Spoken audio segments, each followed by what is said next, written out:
हाँ जी, first of all good morning सभी को।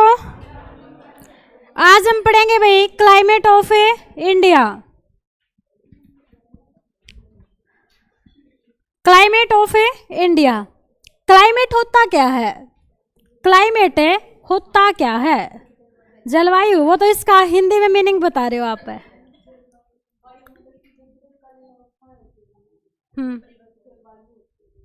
यस।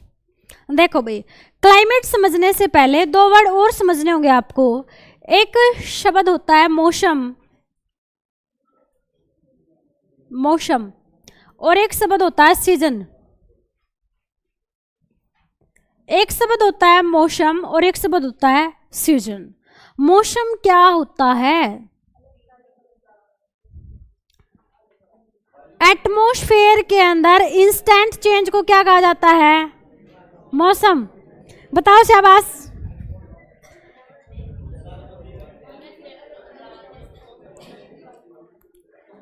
चलो चुप हो जाओ, मैं ही बता देती हूँ बातें नहीं।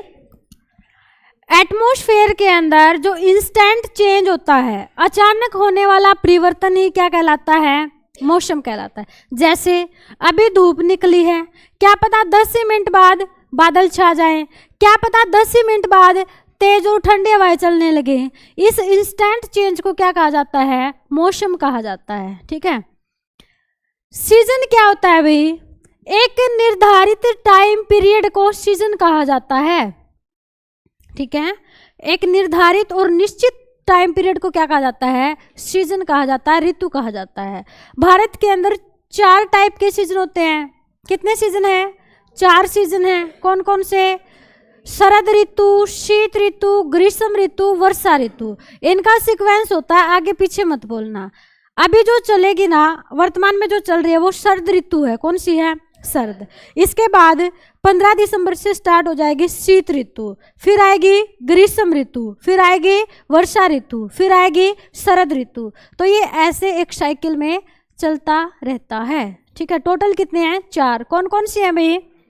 अभी जो चल रही है ना वो शरद ऋतु है, जिसको हम ऑटमन सीजन बोलते हैं। शरद ऋतु के बाद क्या आती है?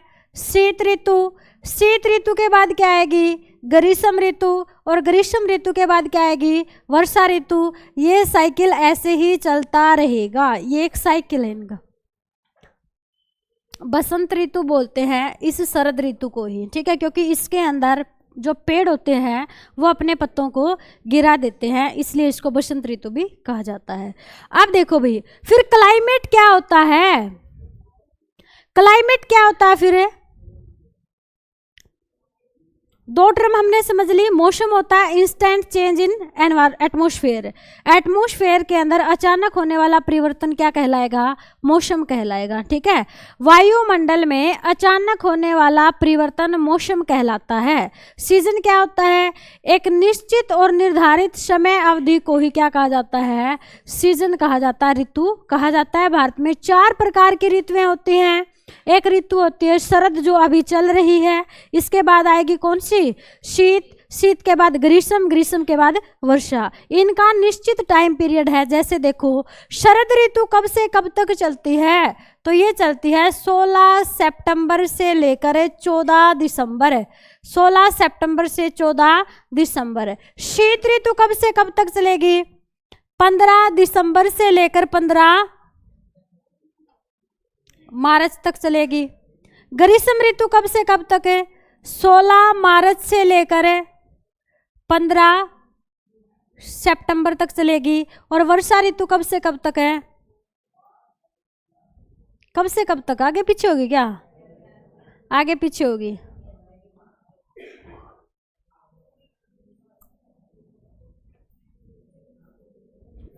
देखो सीक्वेंस में करते हैं। शीत ऋतु, शीत ऋतु के बाद आती है ग्रीष्म ऋतु, ग्रीष्म ऋतु के बाद आती है वर्षा ऋतु, वर्षा ऋतु के बाद आती है शरद ऋतु, शरद ऋतु। टाइम पीरियड देखो इनका। शीत ऋतु का टाइम पीरियड क्या होता है? 15 दिसंबर से 15 मार्च तक। ग्रीष्म ऋतु कब से कब तक है? 16 मार्च से लेकर 15 जून तक। वर्षा ऋतु कब से कब तक है? 16 जून से लेकर 15 सितंबर तक। और शरद ऋतु कब से कब तक भाई? 16 सितंबर से लेकर 15 दिसंबर तक। ठीक है, ये इनका फिक्स टाइम पीरियड है। अब देखो अपने भारत की अगर हम बात करें ना, अच्छा मौसम और सीजन रह गया। मौसम और सीजन क्या होता है अभी? मौसम सीजन हमने पढ़ लिया, क्लाइमेट रह गया। क्लाइमेट क्या होता है? मौसम और सीजन का पिछले 32 सालों का एक समान पाया जाना। ठीक है, मौसम और सीजन का पिछले 32 वर्षों से एक समान पाया जाना ही क्या कहलाएगा? क्लाइमेट कहलाएगा। यानी कि उसी टाइम पे बारिश, उसी टाइम पे सर्दी, उसी टाइम पे गर्मी, उसी टाइम पे वर्षा। ठीक है, ये क्या कहलाता है? यही कहलाता है जलवायु। क्या कहलाता है? ये जलवायु कहलाता है। डेफिनेशन क्या होगी? मौसम और ऋतुओं का पिछले 32 वर्षों से एक समान पाया जाना जलवायु कहलाता है। लिखेंगे मौसम और ऋतुओं का, मौसम और ऋतुओं का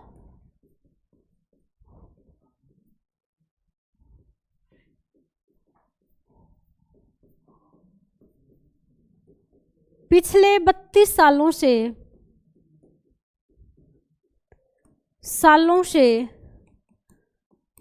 एक समान पाया जाना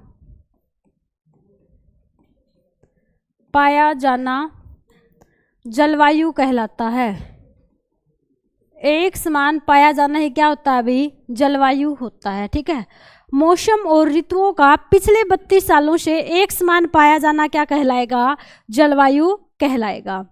अब अपने भारत की जो जलवायु है ना, वो कैसी जलवायु है भाई? अपने भारत की जलवायु कैसी जलवायु है? क्वेश्चन आता है पेपर के अंदर, ये भारत की जलवायु कैसी जलवायु है? पक्का उष्णकटिबंधीय है। देखो समझो इस चीज को, ये जो जलवायु होती है ना, अब देखो ये उस बेस पे होती है कि हमारी स्थिति कहाँ पे है। हमारी स्थिति कहाँ पे है? पृथ्वी है, पृथ्वी के ऊपर 0 डिग्री से 30 डिग्री तक का जो जोन होता है ना, भूमध्य रेखा से 30 डिग्री तक का जो कटिबंध होता है ना, उसको बोलते हैं उष्ण कटिबंध। 30 से 45 तक का होता है उपोष्ण, 45 से 66 तक का होता है शीतोष्ण, और 66 से 90 तक का होता है ध्रुवीय जोन। तो अपने भारत की जो स्थिति है ना, वो उष्ण जोन में भी पड़ती है और उपोष्ण जोन में भी पड़ती है। भारत की लोकेशन, भारत की स्थिति पृथ्वी के ऊपर उष्ण और उपोष्ण दोनों जोनों के अंदर पड़ती है। तो भारत की जो जलवायु है ना, वो उष्ण कटिबंधीय जलवायु भी है और उपोष्ण कटिबंधीय जलवायु भी है। लेकिन एक वैज्ञानिक हुए जिनका नाम है अल मसूदी, उन्होंने भारत की जलवायु के बारे में सबसे पहले बताया था और उन्होंने ये कहा था कि भारत की जो जलवायु है ना, वो उपोष्ण कटिबंधीय जलवायु है। किसके अनुसार है? अल मसूदी के अनुसार भारत की जलवायु उपोष्ण कटिबंधीय जलवायु है। लेकिन भारत दोनों जोनों में पड़ता है, तो भारत के अंदर दोनों प्रकार की जलवायु पाई जाती है, उष्ण कटिबंधीय भी और उपोष्ण कटिबंधीय भी। तो लिखेंगे, एक वैज्ञानिक हुए अल मसूदी के अनुसार भारत की जलवायु कैसी है भाई? उपोष्ण कटिबंधीय जलवायु, उपोष्ण कटिबंधीय जलवायु। समझ में आया क्या? उपोष्ण, उष्ण, शीतोष्ण, ये सारी चीजें अगर नहीं आई तो एक बार मैं बता देती हूँ आप लोगों को। मान लो ये पृथ्वी है, ये ग्लोब है, ठीक है, ये क्या भाई? ग्लोब है। इस ग्लोब के बीचों बीच आपने एक लाइन देखी होगी, इस लाइन को क्या कहा जाता है? इसको कहा जाता है 0 डिग्री या फिर भूमध्य रेखा। कौन सी रेखा ये? 0 डिग्री, या फिर इसी को कहा जाता है भूमध्य रेखा। भूमध्य रेखा, इंग्लिश में इसको बोलते हैं इक्वेटर लाइन। क्या बोलते हैं? इक्वेटर लाइन भी इसको कहा जाता है। इस इक्वेटर लाइन के 23.5 डिग्री नॉर्थ, 23.5 डिग्री साउथ, इसके 23.5 डिग्री नॉर्थ और 23.5 डिग्री साउथ में क्या है भाई, दो रेखाएं हैं जो मेजर लाइन है। इसको कहा जाता है कर्क रेखा, इसको कर्क रेखा कहा जाता है और इसको मकर रेखा कहा जाता है।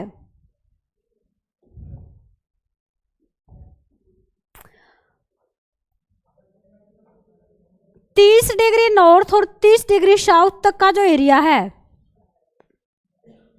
30 डिग्री नॉर्थ और 30 डिग्री साउथ, यहां तक का जो जोन है ना, इसको कहा जाता है उष्ण कटिबंध। उष्ण कटिबंध कहाँ से लेकर है, यहाँ से लेकर यहाँ तक, ठीक है। ये वाला जो जोन है ना, ये कौन सा जोन है, उष्ण कटिबंध है, उष्ण कटिबंध। इस 30 से लेकर 45 डिग्री तक का जो जोन है, 45 डिग्री नॉर्थ और 45 डिग्री साउथ का जो जोन है ना, इसको कहा जाता है उपोष्ण।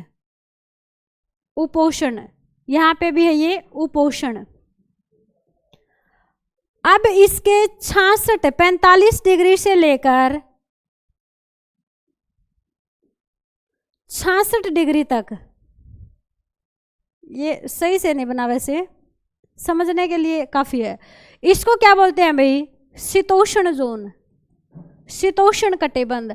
और ये 90 डिग्री तक का जो एरिया है ना, इसको कहा जाता है ध्रुवीय, ध्रुवीय अक्षेत्र, ठीक है, इसको बोलते हैं ध्रुवीय अक्षेत्र। अब देखो अपने भारत की जो अक्षांशों में लोकेशन है वो कितनी है, 6 डिग्री 4 मिनट से लेकर 37 डिग्री 6 मिनट तक। कहाँ तक अभी, 37 डिग्री तक है ना। तो यहाँ पे देखो लगभग यहाँ तक है अपना भारत। मान लो ये 37 डिग्री लाइन है, ये 37 डिग्री 6 मिनट लाइन है, यहाँ तक अपना भारत है। कहाँ से लेकर है, 6 डिग्री 4 मिनट से लेकर इस जोन में अपना भारत है। इस जोन के अंदर क्या अपना भारत है, ये वाला, ठीक है। अब देखो भारत की जो भूमि है ना, वो कौन कौन से कटिबंध में है, तो भारत की जो मुख्य भूमि है, जो ज्यादा हिस्सा है, वो कौन से जोन में है, वो उष्ण जोन में है। 6 डिग्री से लेकर 30 तक तो उष्ण ही है। उसके बाद 37 तक क्या भी, 30 से 37 तक कुछ हिस्सा भारत का किसमें है, उपोष्ण में भी है। तो भारत की जलवायु कैसी हुई, उष्ण कटिबंध मानसूनी जलवायु भी है और उपोष्ण कटिबंध मानसूनी जलवायु भी है। मानसूनी क्यों कहा गया है, जलवायु को मानसूनी क्यों कहा गया है, मानसूनी क्यों कहा गया है, क्योंकि अपने भारत की जो जलवायु है ना, वो मानसून पे डिपेंड है। किस पे डिपेंड है भाई, मानसून के ऊपर डिपेंड है। और मानसून होती हैं हवाएं, जो किसके अनुसार चलती हैं, ऋतुओं के अनुसार चलने वाली हवाओं को क्या कहा जाता है, मानसून कहा जाता है। एक वर्ड होता है मानसून, मानसून, मानसून क्या होती है, मानसून हवाएं होती हैं। क्या होती हैं भाई, हवाएं। और ये हवाएं किसके अकॉर्डिंग चलती हैं, ऋतुओं के अनुसार, ऋतुओं के अनुसार चलने वाली हवाओं को क्या कहा जाता है, मानसून कहा जाता है। और अपने भारत की जो जलवायु है ना, वो किस पे डिपेंड है भाई, वो ऋतुओं के ऊपर डिपेंड है। क्योंकि भारत में 4 प्रकार की ऋतु पाई जाती हैं और इन 4 प्रकार की ऋतुओं में अलग अलग प्रकार की हवाएं चलती हैं और इन हवाओं को कहा जाता है मानसून है। इसलिए भारत की जलवायु भी कैसी है, मानसूनी जलवायु है। आया समझ में। और ये बात किसने बताई थी, अल मसूदी नाम के वैज्ञानिक ने बताई थी। क्लियर है इतना सा, आ गया समझ में उपोष्ण और उष्ण। उसके बाद देखो भी,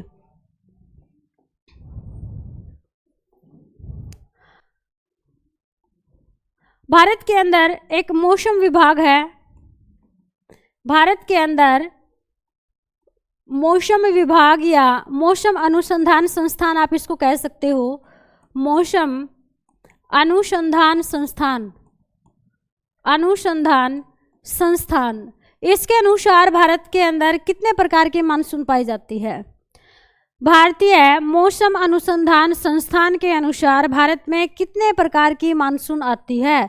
तो भारत की 2 प्रकार की मानसून पाई जाती है। एक मानसून है उत्तर पूर्वी मानसून, उत्तर पूर्वी मानसून, और एक मानसून है दक्षिणी पश्चिमी मानसून, दक्षिणी पश्चिमी मानसून। जो उत्तर पूर्वी मानसून है ये कौन कौन सी ऋतुओं में बारिश करवाता है भाई? उत्तर पूर्वी मानसून के अंदर कौन कौन सी ऋतुओं में चलता है ये मानसून? ये चलता है शीत ऋतु में। ये जो मानसून है ये मानसून शीत ऋतु और ग्रीष्म ऋतु में रिस्पॉन्सिबल होता है। एक तो शीत ऋतु में चलता है ये, और एक है ग्रीष्म ऋतु में। दक्षिणी पश्चिमी मानसून कौन कौन सी ऋतुओं में है भाई? वर्षा ऋतु, वर्षा ऋतु में और शरद ऋतु में। वर्षा ऋतु और शरद ऋतु में कौन सा मानसून आता है? तो इन दोनों ऋतुओं में कौन सा मानसून आएगा भाई? कौन सा मानसून आएगा? दक्षिणी पश्चिमी मानसून आएगा। और उत्तर पूर्वी मानसून कौन कौन सी ऋतुओं में आता है? शीत ऋतु और ग्रीष्म ऋतु में आता है। किसके अनुसार है? मौसम अनुसंधान संस्थान के अनुसार भारत में 2 प्रकार का मानसून पाया जाता है। एक मानसून है उत्तर पूर्वी मानसून और एक मानसून कौन सा है? दक्षिणी पश्चिमी मानसून। उत्तर पूर्वी मानसून कौन सी ऋतुओं में चलता है? तो ये चलता है कौन कौन सी ऋतु में? शीत ऋतु और ग्रीष्म ऋतु में। दक्षिणी पश्चिमी मानसून कब चलता है? वर्षा ऋतु और शरद ऋतु के अंदर चलता है।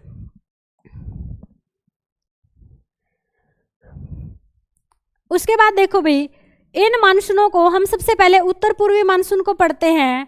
शीत ऋतु के अंदर जो आता है, अगर हम बात करें शीत ऋतु में, शीत ऋतु के अंदर देखो मानसून का मतलब ही क्या है? हवाएं। मानसून का मतलब ही क्या है भाई? हवाएं हैं। तो मानसून में हवाएं ही चलती हैं और ये हवाएं बारिश करवाने के लिए रिस्पॉन्सिबल होती हैं। शीत ऋतु के अंदर क्या होता है? नॉर्थ इंडिया में टेम्परेचर कम होता है, लगभग 10 से 12 डिग्री सेल्सियस। अब जो वाइंड है ना, जो हवा है, उनके चलने की दिशा क्या होती है? हाई प्रेशर से लो प्रेशर की तरफ। ठीक है, 2 चीज़ें और समझ लो आप है। एक तो होता है टेम्परेचर और एक होता है प्रेशर। एक टेम्परेचर होता है, एक प्रेशर होता है। जहाँ पे टेम्परेचर ज़्यादा होगा वहाँ पे प्रेशर ऑटोमेटिक कम हो जाएगा। ये है पृथ्वी के एटमॉस्फेयर की बात है। अगर हम पृथ्वी के गर्भ की बात करें तो पृथ्वी का जो गर्भ है ना, वो एक क्लोज सिस्टम है, उसमें उल्टा होता है। प्रेशर ज़्यादा होगा तो वहाँ पे टेम्परेचर भी क्या मिलेगा? ज़्यादा मिलेगा। ठीक है, टेम्परेचर प्रोपोर्शनल टू प्रेशर होता है कहाँ पे? पृथ्वी के गर्भ में, पृथ्वी के अंदर। लेकिन एटमॉस्फेयर में क्या होता है अभी? पृथ्वी के बाहरी आवरण में उल्टा होता है। अगर प्रेशर ज़्यादा होगा ना तो किसके ऊपर डिपेंड है? टेम्परेचर के ऊपर है। प्रेशर वहाँ पे ज़्यादा होगा जहाँ पे टेम्परेचर कम होगा, और प्रेशर वहाँ पे कम होगा जहाँ पे टेम्परेचर ज़्यादा होगा। क्यों? क्योंकि जहाँ पे टेम्परेचर ज़्यादा होगा वहाँ पे जो विंड है ना, जो हवा है, ये हवाएं फैल जाएंगी। क्या हो जाएगी? हवाएं फैल जाएंगी। ठीक है, जहाँ पे टेम्परेचर ज़्यादा होगा वहाँ पे हवा क्या हो जाएगी? स्प्रेड हो जाएगी, फैल जाएगी। और हवा जब फैल जाएगी ना तो उसके अंदर का जो प्रेशर है वो ऑटोमेटिक क्या हो जाएगा? कम हो जाएगा। ठीक है, और जब टेम्परेचर कम हो जाएगा तो हवा में प्रेशर क्या हो जाएगा? ज़्यादा हो जाएगा। प्रेशर का मतलब होता है दाब, हवा के द्वारा लगाया जाने वाला फोर्स, हवा के द्वारा लगाया जाने वाला बल ही क्या कहलाता है? प्रेशर, यानी कि दाब कहलाता है। तो देखो भाई, उत्तर भारत में क्या होता है इस समय? उत्तर भारत में इस समय प्रेशर ज़्यादा हो जाएगा और टेम्परेचर कम हो जाएगा। उत्तर भारत में इस समय क्या हो जाता है? टेम्परेचर कम हो जाता है, और टेम्परेचर कम होने से प्रेशर क्या हो जाएगा? ज़्यादा। और हवाएं कैसे चलती हैं? हाई प्रेशर से लो प्रेशर की तरफ चलती है। हवा कैसे चलती है भाई? उच्च दाब से निम्न दाब की तरफ हवा चलती है। यानी कि शीत ऋतु में जो हवाएं हैं, शीत ऋतु की जो हवाएं हैं ना, ये हवाएं कैसे चलेंगी? उत्तर से दक्षिण की तरफ, उत्तर से दक्षिण की तरफ चलेंगी। चलेंगी या नहीं? चलेंगी ना। अपने भारत में इस समय ठंड हो रखी है। क्यों हो रखी है भाई? क्योंकि इस समय जो हवा आ रही है ना भारत में, वो हिमालय की तरफ से आ रही है, और हिमालय की तरफ टेम्परेचर कम है। टेम्परेचर कम होने से हवा क्या हो गई? ठंडी हो गई, ठीक है, और वो कम प्रेशर की तरफ आ रही है।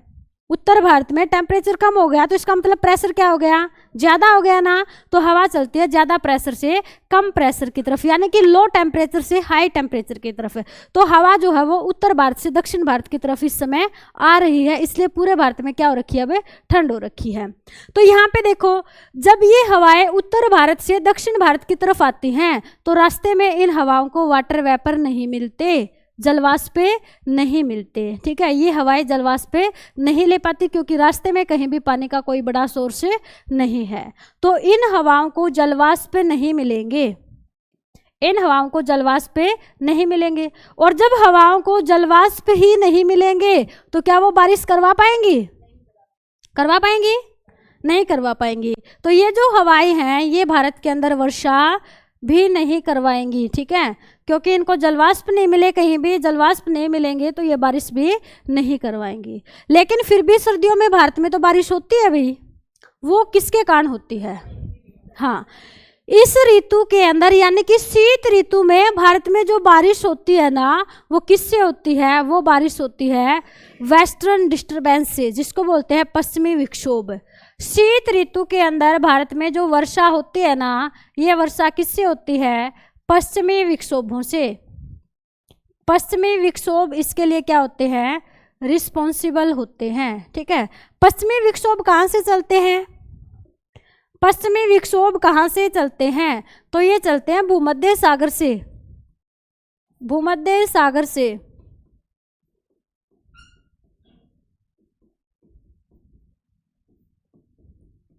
भूमध्य सागर से भारत की तरफ चलते हैं भाई। अफगानिस्तान पाकिस्तान होते हुए कहाँ आते हैं? ये भारत के अंदर आते हैं। और भारत के अंदर आके सबसे पहली बारिश भूमध्य सागर से आते हैं पश्चिमी विक्षोभ, और भारत में सबसे पहले एंट्री कहाँ करेंगे? सबसे पहले भारत में आते हैं जम्मू कश्मीर। पहली रेनफॉल कहाँ होती है इनसे? जम्मू कश्मीर में होती है। जम्मू कश्मीर से आगे ये बढ़ते हैं कहाँ पे? हिमाचल प्रदेश। हिमाचल प्रदेश से उत्तराखंड, हरियाणा, पंजाब, राजस्थान, राजस्थान और हरियाणा के साथ साथ दिल्ली में भी, हरियाणा के साथ साथ दिल्ली में भी बारिश करवाते हैं, ठीक है। क्वेश्चन आता है, पश्चिमी विक्षोभों को राजस्थान में क्या कहा जाता है? पश्चिमी विक्षोभों को राजस्थान में क्या नाम दिया गया है? माबट, माबट, ठीक है। और पश्चिमी विक्षोभ भारत के लिए बहुत फायदेमंद है भाई। उत्तर भारत के लिए पश्चिमी विक्षोभ बहुत ज़्यादा फायदेमंद है। क्यों? क्योंकि इस समय भारत में रबी की फसल जो होती है ना, उसकी बिजाई हो चुकी होती है, और रबी की फसल को फ्रेश वाटर प्रोवाइड करवाते हैं कौन? पश्चिमी विक्षोभ। तो कौन सी फसल के लिए लाभदायक है ये? रबी की फसल के लिए लाभदायक है, रबी की फसल के लिए लाभदायक है।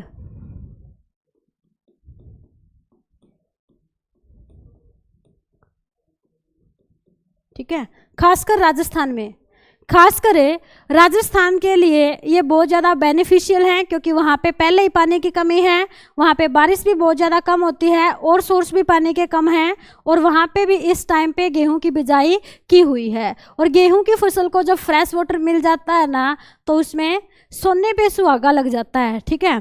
तो यहाँ पे जो रबी की फसल होती है, यानी कि मेनली गेहूं की अगर हम बात करें, तो गेहूं और सरसों के लिए बहुत ज़्यादा फायदेमंद है ये बारिश। कहाँ पे? राजस्थान के अंदर। राजस्थान के साथ साथ अपने हरियाणा और पंजाब में भी जनवरी के महीने में जो बारिश होती है ना, वो गेहूं की फसल के लिए बहुत ज़्यादा फायदेमंद होती है। तो ये जो शीत ऋतु की बारिश है, ये किससे होती है? मोस्ट इंपॉर्टेंट क्वेश्चन है भाई। शीत ऋतु में भारत के अंदर बारिश किससे होती है? पश्चिमी विक्षोभों से होती है। भारत के अंदर जो हवा चलती है ना, वो उत्तर से दक्षिण की तरफ चलती है, और वो हवा भारत में बारिश नहीं करवा पाती, क्योंकि उन हवाओं को कहीं पे भी जलवाष्प नहीं मिलते, इसलिए बारिश नहीं करवाती। Is that clear? आगे देखो, अगली है ग्रीष्म ऋतु।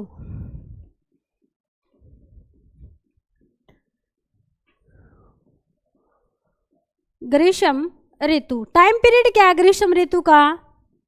15 मार्च से लेकर 15 जून तक, 15 जून तक ये टाइम पीरियड चलता है। इस मौसम में चलती है शुष्क व गर्म हवा। शुष्क व गर्म हवा चलती हैं। क्यों चलती हैं भाई? क्योंकि इस टाइम पे टेम्परेचर ज़्यादा हो जाता है, और टेम्परेचर ज़्यादा होने के कारण शुष्क और गर्म हवा चलती है। ठीक है, ये शुष्क और गर्म हवा जो है परी मानसून से बारिश करवाती हैं। किससे बारिश करवाएंगी? परी मानसून से। उसको बोलते हैं अग्र मानसून। अग्र मानसून जो भारत में ग्रीष्म ऋतु में वर्षा होती है ना, वर्षा किससे होती है? अग्र मानसून से। अग्र मानसून से, परी मानसून बोलते हैं इसको। ठीक है, इसके अंदर जो गर्म हवा होती है ना, इन गर्म हवाओं को लू कहा जाता है। जो गर्म हवा ग्रीष्म ऋतु में होती है ना, इन गर्म हवाओं को क्या कहा जाता है अभी? लू कहा जाता है। लू कहा जाता है इनको। और इन लू को जब पानी मिल जाता है, यानी कि सीधी सी बात है, जब ये हवाएं आर्द्रता के संपर्क में आ जाती हैं। आर्द्रता समझते हो? एटमॉस्फेयर के अंदर वाटर के पार्टिकल्स का पाया जाना ही क्या कहलाएगा? आर्द्रता कहलाएगा। तो जब लू के साथ आर्द्रता मिल जाती है, लू के साथ जब आर्द्रता मिल जाती है ना, तो ये मिलके करवाती हैं तूफानी बारिश, तूफानी वर्षा। ठीक है, तूफानी वर्षा, बिल्कुल बोलते हैं ना ओली बोली बारिश करवाती है ये। इस बारिश को क्या कहते हैं? और ये बारिश कब होती है? ये बारिश होती है ज़्यादातर बैसाख के महीने में। कब होती है? बैसाख के महीने में। ये जो तूफानी बारिश होती है ना, ये बैसाख के महीने में होती है। और बैसाख के महीने में क्या होती है भाई? बैसाख के महीने में गेहूं पककर तैयार, गेहूं पककर तैयार हो जाता है। और अगर ये बारिश होगी तो समझ लो भाई क्या हो सकता है ना? तहस नहस हो जाएगा गेहूं। तो गेहूं की फसल को बर्बाद कर देती है ये बारिश से, और गेहूं की फसल को बर्बाद करेगी तो क्या कहलाएगी? काल बैसाखी।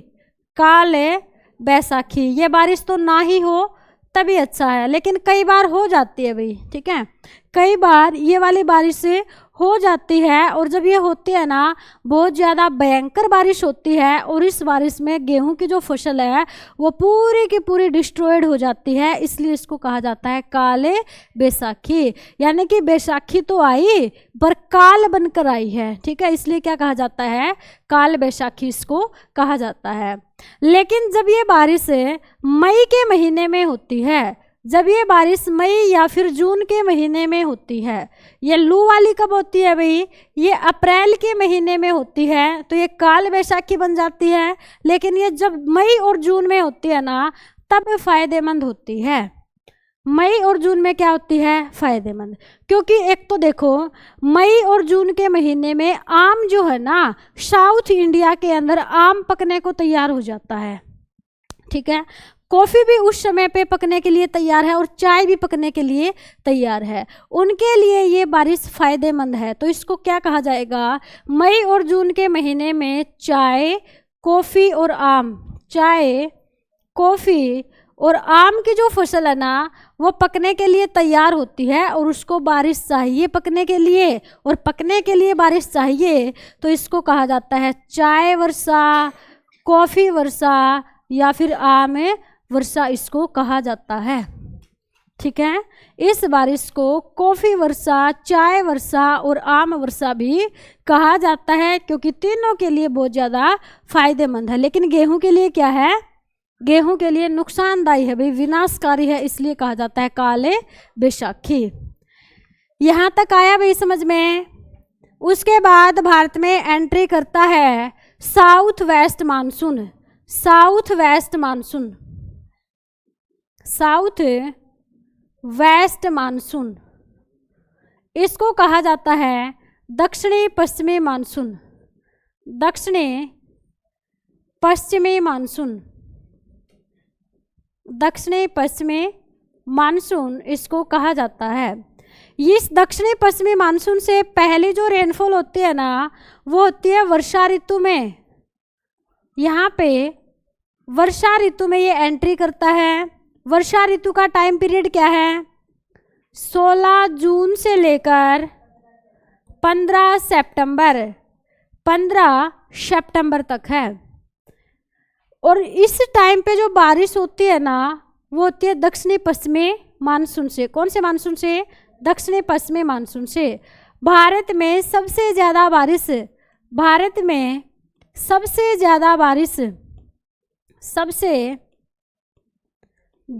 बारिश जो होती है ना वो इसी मानसून से होती है। सबसे ज़्यादा बारिश दक्षिणी पश्चिमी मानसून से होती है। दक्षिणी पश्चिमी मानसून से होती है। लगभग 75% बारिश, लगभग ऑल ओवर इंडिया में जो टोटल बारिश होती है ना उस बारिश का 75% कौन सा मानसून करवाता है?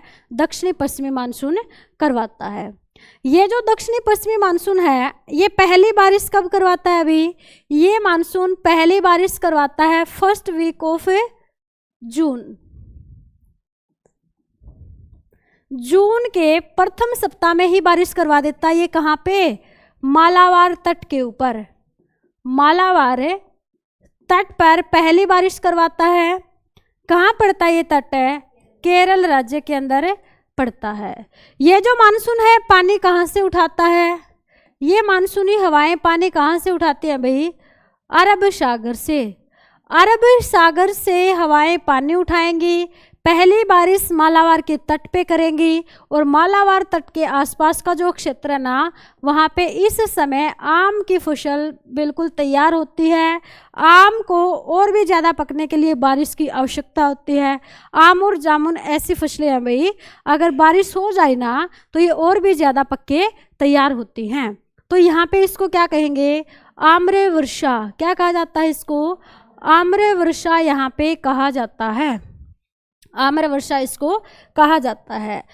अब देखो केरल के साथ साथ कहाँ बारिश करवाएगा भाई? केरल में एंट्री करेगा कर्नाटक है। केरल, कर्नाटक, महाराष्ट्र। केरल, कर्नाटक, महाराष्ट्र, गुजरात, एमपी होते हुए मध्य भारत में ये मानसून बारिश करवाता है। ठीक है।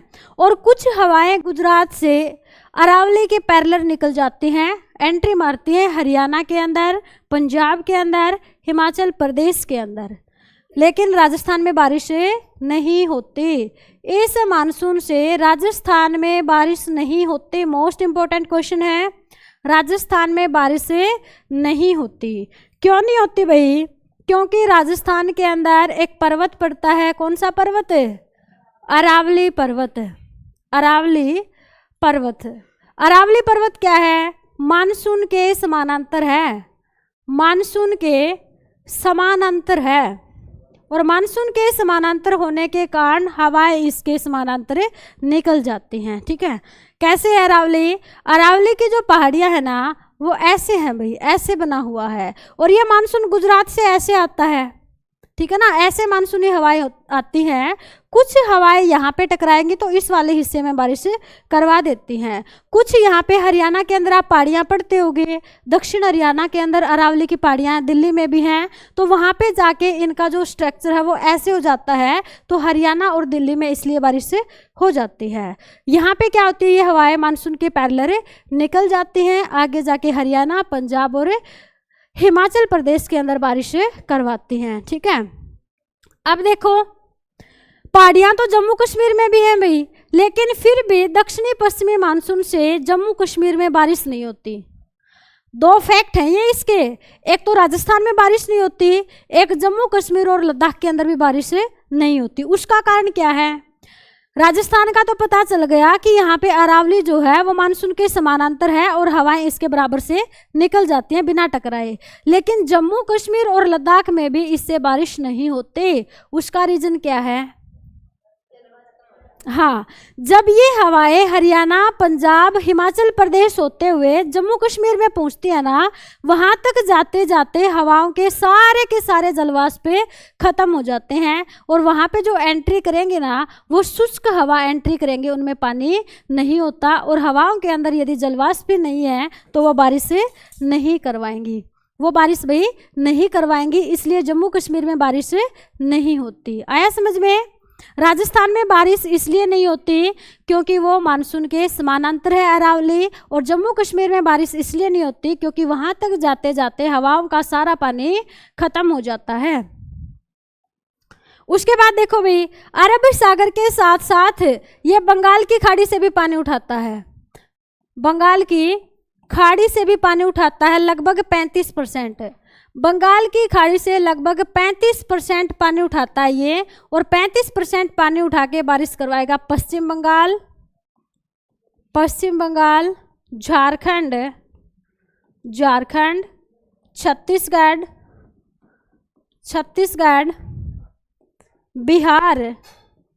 बिहार और मोस्ट इंपॉर्टेंट है मेघालय के अंदर। ठीक है, जब अरब सागर से पानी उठाया तो बारिश करवाई केरल, कर्नाटक, तेलंगाना, महाराष्ट्र, एमपी, हरियाणा, पंजाब, राजस्थान के थोड़े से एरिया में और हिमाचल प्रदेश, यूपी के अंदर। लेकिन जब इसकी हवाएं कहाँ मुड़ गई, बंगाल की खाड़ी की तरफ डाइवर्ट हो गई, तो वहाँ से भी पानी उठाया और वहाँ से पानी उठा के बारिश कहाँ करवाई, पश्चिम बंगाल, झारखंड, छत्तीसगढ़, बिहार और मेघालय के अंदर बारिश करवाई। मेघालय के अंदर इस मानसून से विश्व की सबसे ज़्यादा बारिश होती है, विश्व की सबसे ज़्यादा बारिश,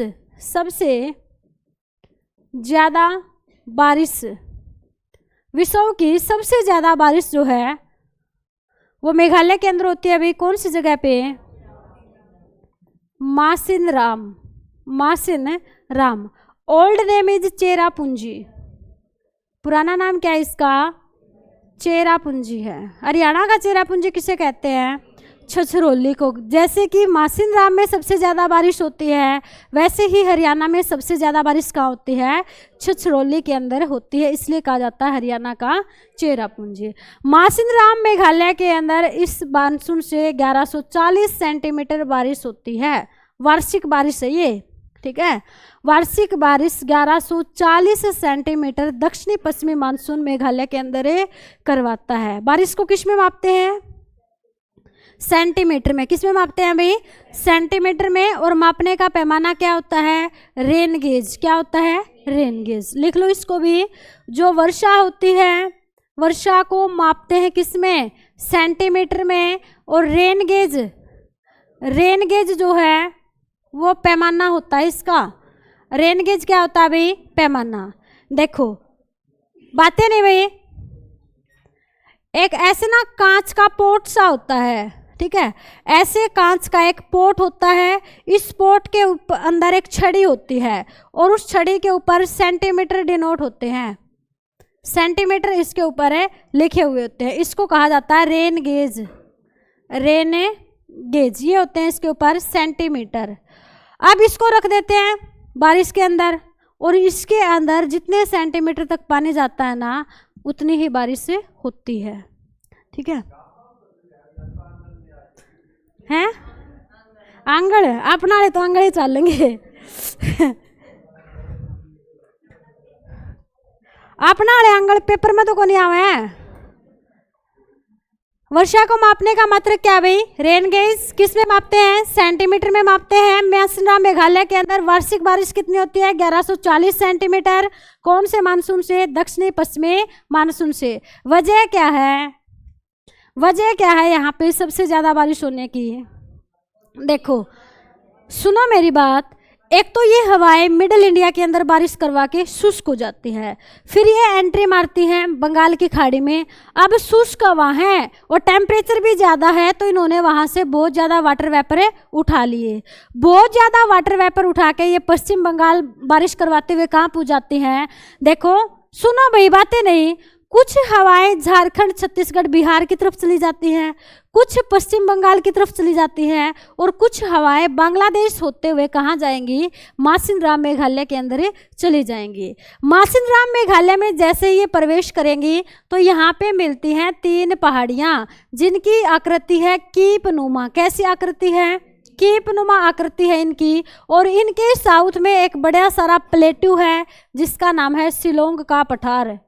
शिलोंग का पठार है ये पहाड़ी है गारो, ये है खासी, और ये है जयंतिया हिल। मोस्ट इंपॉर्टेंट है, पेपर में कई बार इनके नाम पूछे गए हैं। इनके आसपास जो जनजाति रहती है ना, उनके नाम भी इन्हीं के नाम पे रखे गए हैं। अब ये मासिनराम मेघालय जो है ना, यहाँ पे ऐसे इस डायरेक्शन से हवाएं एंट्री करेंगी और इन हवाओं के अंदर बहुत सारा पानी है भाई, ठीक है, बहुत सारा पानी है इन हवाओं के अंदर। अब ये जो हवाएं है ना, ये इन 3 पहाड़ी और इस एक पठार के बीच में फंस जाती हैं। जब ये हवाएं ईस्ट साइड से निकलने की कोशिश करेंगी तो ईस्ट में एक पहाड़ी से टकराती हैं, जयंतिया पहाड़ी से टकरा के वहाँ पे पानी डाल देती हैं। फिर ये हवाएं खासी पहाड़ी यानी कि उत्तर की तरफ से निकलने की कोशिश करेंगी तो उत्तर में टकरा जाती हैं ये खासी पहाड़ी से, तब भी वहीं पे बारिश करवा देंगी। जब ये हवाएं पश्चिम से निकलने की कोशिश करेंगी तो पश्चिम में टकरा जाती हैं गारो पहाड़ी से, तब भी वहीं पे बारिश करवा जाती हैं। और जब ये हवाएं इन सभी पहाड़ियों से टकरा के साउथ की तरफ डाइवर्ट होती हैं और साउथ से निकलने की कोशिश करेंगे तो शिलोंग के पठार से टकरा जाती हैं। तो इन चारों से टकरा के बार बार यहीं से पानी उठाती रहती हैं और यहीं पे बारिश करवाती रहती हैं। ये यहाँ पे 3-4 महीने तक फंसी रहती हैं। तो इसलिए यहाँ पे क्या होती है, सबसे ज़्यादा बारिश होती है। यही वजह है यहाँ पे सबसे ज़्यादा बारिश होने की 3 पहाड़ी और एक पठार का होना। और इन्होंने एक घेरा बना रखा है भाई, ये पश्चिम में है, ये उत्तर में है, ये पूर्व में है और ये दक्षिण में है। आगे समझ में, दक्षिणी पश्चिमी मानसून। उसके बाद है भाई शरद ऋतु। ग्रीष्म ऋतु के बाद ऋतु आती है शरद ऋतु। शरद ऋतु में जो बारिश होती है ना, वो होती है लौटते हुए मानसून से, लौटते हुए मानसून से बारिश होती है। लौटता हुआ मानसून कौन सा होता है भाई? ये जो हवाएं सितंबर के महीने तक वहाँ पे गई है ना, यही हवाएं वापस मुड़ के आती हैं कौन सी ऋतु में? शरद ऋतु में। इसलिए इसको कहा जाता है लौटता हुआ मानसून। ये जो हवाएं हैं ये भी पानी कहाँ से उठाती हैं? बंगाल की खाड़ी से पानी उठाती हैं।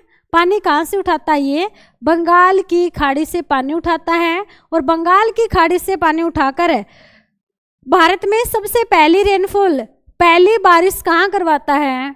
अपने भारत के अंदर सबसे पहले रेनफॉल कहाँ करवाता है? सबसे पहली रेनफॉल करवाता है उड़ीसा में। कब? अक्टूबर में। कब करवाता है भाई? अक्टूबर में। सेकंड रेनफॉल भारत में कहाँ करवाता है? आंध्र प्रदेश में। आंध्र प्रदेश के अंदर कब करवाता है? नवंबर के महीने में। पूरा नवंबर आंध्र प्रदेश में बारिश होती है। और थर्ड जो रेनफॉल जो अभी चल रही है वो कहाँ पे? तमिलनाडु में। अभी अगर आप देखोगे तो दिसंबर के महीने में रेनफॉल चल रही है कहाँ पे? तमिलनाडु के अंदर है। और मोस्ट इंपॉर्टेंट क्वेश्चन है, कौन से तट के ऊपर? हाँ, कोरोमंडल तट पर। कोरोमंडल तट पर बारिश अभी चल रही है। एक और मोस्ट इंपॉर्टेंट क्वेश्चन है भाई, यहाँ से क्वेश्चन आता है दक्षिणी पश्चिमी मानसून जो कि भारत में सबसे ज़्यादा रेनफॉल करवाता है, लेकिन दक्षिणी पश्चिमी मानसून से कोरोमंडल के तट पे बारिश नहीं होती। आंध्र प्रदेश में भी होती है, तमिलनाडु में भी होती है, पश्चिम बंगाल में, सारे भारत में बारिश करवाता है जम्मू कश्मीर को छोड़ के दक्षिणी पश्चिमी मानसून। लेकिन वो मानसून कोरोमंडल के तट पे बारिश नहीं करवाता। उसका रीजन क्या है? पेपर में बार बार पूछा जाता है, कोरोमंडल के तट पर दक्षिणी पश्चिमी मानसून से रेनफॉल नहीं होती, उसका कारण क्या है? क्या भी उसका कारण है? जो कोरोमंडल का तट है ना, ये तट पड़ता है रेनफॉल शैडो रीजन में, जिसको बोलते हैं वृष्टि छाया अक्षेत्र। वृष्टि छाया अक्षेत्र। शैडो रीजन क्यों बोला गया? थोड़ा सा समझने का टॉपिक है ये। देखो यहाँ पे क्या है भाई, यहाँ पे कौन सा पानी का हिस्सा है? अरब सागर है। क्या इधर है? इधर अरब सागर है। ये पश्चिमी घाट के मैदानी भाग हैं। ये वाला पश्चिमी घाट है, पश्चिमी घाट है ये वाला। ये दोनों के बीच के मैदानी भाग है, पूर्वी घाट और पश्चिमी घाट है। ये वाला कौन सा घाट है? पूर्वी घाट है। और पूर्वी घाट का ये जो तट है ना, इस तट को क्या बोलते हैं? कोरोमंडल तट। कोरोमंडल तट इसको कहा जाता है। अब देखो, चुपचाप बैठा रहना 2 मिनट से। अब यहाँ पे देखो, अरब सागर से पानी उठाया दक्षिणी पश्चिमी मानसून ने। पानी उठा के हवाएं जो हैं, दक्षिणी पश्चिमी मानसून की जो हवाएं हैं वो अरब सागर से पानी उठा के ऐसे ऊपर की तरफ जाती हैं, ऐसे ऊपर की तरफ जाती है, वेस्टर्न घाट की तरफ है। और वेस्टर्न घाट की पहाड़ियों के ऊपर जाके अब देखो, जब 165 मीटर की हाइट बढ़ जाती है ना, 165 मीटर हाइट बढ़ने से टेम्परेचर में वेरिएशन आता है 1 डिग्री का। टेम्परेचर 1 डिग्री क्या हो जाता है? कम। ये हवाएं हाइट के ऊपर जाएंगी। हाइट के ऊपर जब ये यहाँ पे चली जाएंगी ना, यहाँ पे क्या हो जाएगा? कंडेंसेशन। यहाँ पे क्या हो जाएगा भाई? कंडेंसेशन, यानी कि शगनन हो जाएगा, बादल बन जाएगा। और बादल बन के बारिश यहाँ पे करवा देंगी। ठीक है, चुपचाप नहीं बैठ सकते 2 मिनट। अब देखो, यहाँ से ये हवाएं ना नीचे की तरफ मुड़ेंगी। ठीक है, मैदानी भागों की तरफ है। और मैदानी भागों की तरफ जब ये हवा मुड़ जाती है तो इस वाले अक्षेत्र में टेम्परेचर क्या हो जाता है? कम। अब अगर हवा नीचे की तरफ मुड़ेंगी, नीचे की तरफ उनकी गति होगी, पहाड़ी से नीचे की तरफ आएंगी, तो नीचे की तरफ आने पर टेम्परेचर क्या हो जाएगा? घट जाएगा। जैसे जैसे हाइट बढ़ेगी वैसे वैसे तापमान कम होगा, और जैसे जैसे हाइट घटेगी तापमान क्या हो जाएगा? बढ़ जाएगा। तो यहाँ पे तापमान बढ़ जाता है, और तापमान बढ़ने के कारण ये हवाएं, इनके अंदर दोबारा कंडेंसेशन नहीं होता। एक बार कंडेंसेशन हो लिया, दोबारा नीचे आई, ऊपर उठेंगे तो तापमान ये यहाँ पे आके क्या हो जाएंगी? यहाँ पे सारा पानी छोड़ देंगे, क्योंकि नीचे तापमान क्या हो रहा है? बढ़ रहा है। तो दोबारा कंडेंसेशन नहीं होगा, दोबारा शगनन नहीं होगा, और दोबारा संगनन नहीं होगा, तो पूर्वी घाट के ऊपर बारिश नहीं होगी। इसलिए इन हवाओं से कोरोमंडल के तट पे बारिश नहीं होती। लास्ट 1 क्वेश्चन, भारत के अंदर सबसे कम बारिश कहाँ पे होती है? भारत के अंदर सबसे कम रेनफॉल, सबसे कम वर्षा कहाँ होती है? कहाँ पे? लेह और लद्दाख। लेह लद्दाख आप बोल सकते हो, लद्दाख के अंदर पड़ता लेह। और सेकंड रैंक किसका है? जैसलमेर राजस्थान का। ठीक है, जैसलमेर राजस्थान का। वजह क्या है भाई? ये पड़ता है थार के डेजर्ट में, जहाँ से हवाएं पैरेलल निकल जाती हैं। ये लद्दाख कहाँ है भाई? ये लद्दाख जम्मू कश्मीर से ऊपर पड़ता है, ट्रांस हिमालय श्रेणियों में। वहाँ तक जाते जाते हवाओं के अंदर जलवाष्प रहता ही नहीं है, इसलिए यहाँ पे भी बारिश नहीं होती और यहाँ पे भी बारिश नहीं होती। सबसे ज़्यादा होती है मासिनराम मेघालय के अंदर। आया समझ में? अब जाओ।